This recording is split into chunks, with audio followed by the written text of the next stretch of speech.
ഹരേ കൃഷ്ണ, നമസ്തേ. ജ്യോതിഷ കൈകളിലേക്ക് സുസ്വാഗതം. നമ്മളിന്ന് പുതിയൊരു വീഡിയോ, അതായത് നമ്മുടെ വിഷു ഫലത്തിലേക്ക് വരികയാണ്. അപ്പോൾ വിഷു എന്ന് പറയുമ്പോൾ എല്ലാവർക്കും അറിയാം, നമ്മുടെ അതായത് ആദിത്യന് ഉച്ചനായി വരുന്ന അതാണ് വിഷു. അപ്പോൾ ആദിത്യൻ ഉച്ചനായി വരുന്നതുകൊണ്ടുള്ളൊരു പ്രത്യേകത എന്ന് പറഞ്ഞാൽ, ആദിത്യൻ എന്ന് പറയുന്നത് നമ്മുടെ അനുഭവ ഫല കർത്താവും കൂടിയാണ്. വ്യാഴവും ആദിത്യനുമാണ് നമുക്ക് ജാതകത്തിൽ എന്തൊക്കെ അനുഗ്രഹങ്ങളുണ്ടെങ്കിലും അത് നമുക്ക് അനുഭവത്തിൽ അല്ലെങ്കിൽ നമുക്ക് ഗുണകരമായിട്ട് എത്തിച്ചേരേണ്ടത് ആ ആദിത്യൻ ഉച്ചനായിട്ട് വരികയാണ്. അതുകൊണ്ടാണ് നമുക്ക് വിഷു ഇത്രയും മാഹാത്മ്യമായി മാറുന്നത്. നമുക്കിപ്പോൾ കന്നിക്കൂർ എന്ന് പറയുമ്പോൾ എല്ലാവർക്കും അറിയാം, ഉത്രത്തിൻ്റെ 2, 3, 4 പാദം, അവസാനത്തെ മുക്കാപ്പാദം. അത്തം ചിത്രയുടെ ആദ്യത്തെ 1, 2 പാദം. ഇത്രയും വരുന്ന കന്നിക്കൂറുകാരെ സംബന്ധിച്ച് ഈ പുതുവർഷം വളരെ അനുഗ്രഹീതമാണ്.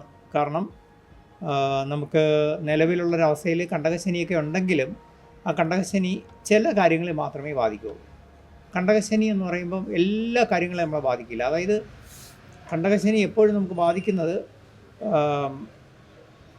കന്നിക്കൂറിൻ്റെ 7 നമ്മുടെ നിവൃത്തി സ്ഥാനത്ത് ശനിയും കൂടെ കർമ്മകാരകനായതുകൊണ്ട് കൂടെ ഇപ്പോൾ ആദിത്യനും ചൊവ്വയും ബുധനും നിൽക്കുന്ന സമയമായതുകൊണ്ട് ഇതിനകത്ത് എന്താണ് സംഭവിക്കുന്നത്? ആദിത്യൻ ഇപ്പം മാറും. അപ്പോൾ ചൊവ്വയും ബുധനും ശനിയുമാണ് നമ്മളെ അവിടെ 7th ഹൗസ് റോൾ ചെയ്യുന്നത്. അപ്പോൾ അതിൽ എന്ത് സംഭവിക്കുമെന്ന് വെച്ച് കഴിഞ്ഞാൽ, 7ാം ഇടം എന്ന് പറയുമ്പോൾ നമ്മുടെ ലൈഫ് പാർട്ണർ, ബിസിനസ് പാർട്ണർ, ആത്മാർത്ഥ സുഹൃത്തുക്കൾ, ബന്ധുക്കൾ, പിന്നെ നമ്മുടെ മേലധികാരികൾ, ഇങ്ങനെ ലോങ് ടൈം നമ്മളോടൊപ്പം സഹകരിക്കേണ്ടതും സപ്പോർട്ട് ചെയ്യേണ്ടവരും ആൾക്കാരാണ് ഈ 7th ഹൗസിൻ്റെ ആൾക്കാർ. ഇവരെല്ലാവരും നമുക്ക് അവരുമായിട്ട് എന്തെങ്കിലുമൊക്കെ തർക്കങ്ങളോ പിണക്കമോ പിന്നെ അനിഷ്ടങ്ങളോ ഒക്കെ വരാനുള്ള സാധ്യതയുണ്ട്. ഇങ്ങനെ സാധ്യത വരുമ്പോൾ നമ്മൾ ജാഗരൂകരാണ്. കാരണം നമ്മുടെ സമയം അത്ര നന്നല്ല. നമ്മൾ ആരുമായിട്ട് പിണങ്ങാനൊന്നും പോണ്ട. മാത്രമല്ല, ആരെയും ഒന്നും നന്നാക്കിയെടുക്കാനോ പറഞ്ഞു പഠിപ്പിക്കാനോ നിൽക്കാതെ നമ്മുടെ കാര്യം മാത്രം നോക്കി മുന്നോട്ട് പോയാൽ വലിയ കുഴപ്പമില്ലാതെ മുന്നോട്ട് പോകും. മനസ്സിലായല്ലോ?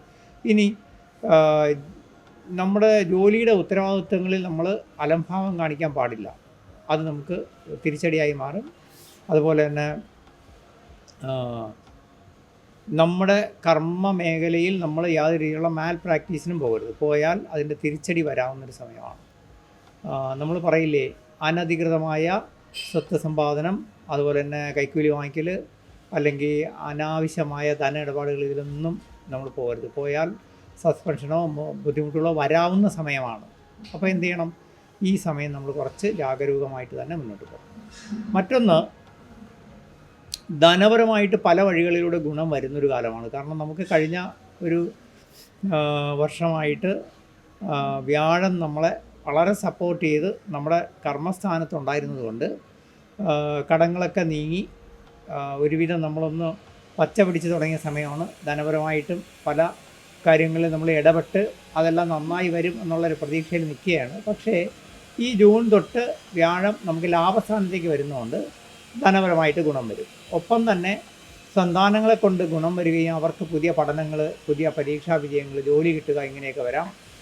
സന്താനങ്ങളെ കൊണ്ട് സന്തോഷിക്കാവുന്ന അവസരങ്ങൾ വരാം.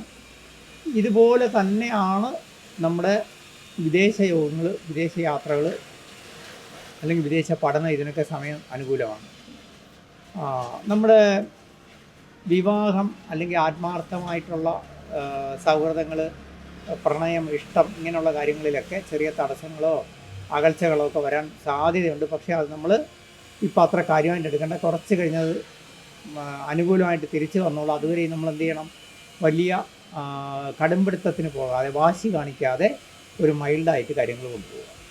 ഇനി മറ്റൊന്ന് ശ്രദ്ധിക്കേണ്ടത്, സോഷ്യൽ മീഡിയ വഴിയോ അല്ലാതെയോ വരുന്ന, അല്ലെങ്കിൽ പുതിയതായിട്ട് ധാരാളം സുഹൃത്ത് ബന്ധങ്ങളും പിന്നെ നമ്മുടെ ഓപ്പോസിറ്റ് സെക്സുമായിട്ടുള്ള ചില സൗഹൃദങ്ങളും ഒക്കെ വന്നെത്താൻ സാധ്യതയുണ്ട്. അതെല്ലാം വളരെ ശ്രദ്ധിക്കണം. കാരണം നമുക്ക് കുറച്ച് അശ്രദ്ധ വന്നാൽ പേരുദോഷമോ അല്ലെങ്കിൽ പിന്നെ ചില നമ്മുടെ നിലവിലുള്ള സ്ഥാനമാനങ്ങൾക്കും മാനത്തിനുമൊക്കെ ഹാനി വരാൻ സാധ്യത വരുന്ന സമയമാണ്, സൂക്ഷിക്കണം. അതേസമയം രാഷ്ട്രീയ സാമൂഹിക രംഗത്ത് പ്രവർത്തിക്കുന്നവർക്ക്, സാംസ്കാരിക പ്രവർത്തകർക്ക് ഒക്കെ സ്ഥാനമാനങ്ങളും കുറച്ചുകൂടി ഉയർച്ചയും ഒരു പുതിയ പിന്നെ ഒരു ഉണർവുമൊക്കെ വരുന്ന സമയമാണ്. കലാകാരെ സംബന്ധിച്ച് അവർക്കൊക്കെ അവസരങ്ങൾ വരുമെങ്കിൽ അത് കയ്യിലെത്താതെ ബ്ലോക്ക് വരും. വിഷമിക്കേണ്ട, ഒരു 3-4 മാസത്തേക്കൊന്ന് വെയിറ്റ് ചെയ്താൽ അത് കഴിയുമ്പോൾ അത് ഗുണകരമായിട്ട് വരും. നമ്മളതിലൊരു വിഷമമോ അല്ലെങ്കിൽ അതിനു വേണ്ടിയൊരു കടുംപിടുത്തമോ ഇപ്പം നടത്തണ്ട.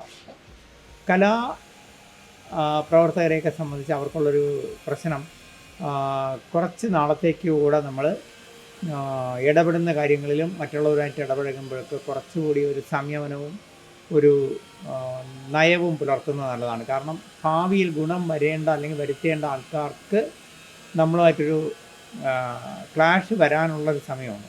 ഒരു ശത്രുതയോ പിണക്കമോ വരാനുള്ള അവസരങ്ങൾ വരും. ആ അവസരങ്ങൾ നമ്മൾ ബുദ്ധിപൂർവ്വം നമ്മളൊരു നയം കൊണ്ടും മറികടന്നാൽ ഒരു നമ്മൾ വിഷുഫലം കഴിഞ്ഞ് ഒരു 3-4 മാസം കഴിയുമ്പോൾ നിങ്ങൾക്കൊരു സെപ്റ്റംബറോട് കൂടിയൊക്കെ ഗുണകരമായ കാലം വരികയാണ്. അപ്പോൾ അന്നത് ഗുണം വരണമെങ്കിൽ ഇപ്പോൾ നമ്മളെ സഹായിക്കേണ്ടവർ, നമുക്ക് അവസരം തരേണ്ടവർ, നമ്മളെ ഹെൽപ്പ് ചെയ്യുന്നവരെയൊക്കെ പിണക്കാതെ സൂക്ഷിക്കാമെന്നർത്ഥം. പിന്നെ മറ്റൊന്നെന്ന് പറഞ്ഞു കഴിഞ്ഞാൽ ഭൂമിപരമായ ഇടപാട്, റിയൽ എസ്റ്റേറ്റ്, അതുപോലെ തന്നെ പ്രോപ്പർട്ടി ഡെവലപ്മെൻറ്റ്, ഇങ്ങനെയുള്ള കാര്യങ്ങളിൽ ഇടപെടുന്നവർക്ക് കുറച്ച് സമയം നല്ലതാണ്. അതിലൂടെ ചില ഗുണങ്ങൾ വരും, ധനപരമായിട്ടും വരും.